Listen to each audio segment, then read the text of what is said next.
There is a quick menu attached to most of the apps on your phone, and you can access it from the home screen.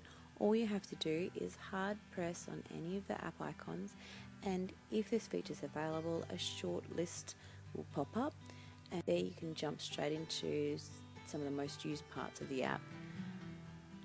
This can be really handy, especially for things like the camera app, because if you hard press on that one, it'll pop up things like take a selfie, take a video, and then you don't have to go through the app to get into that feature.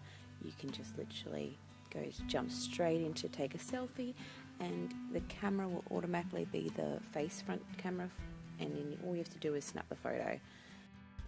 All you do to exit this is release the pressure from your finger and swipe up from the bottom of the screen.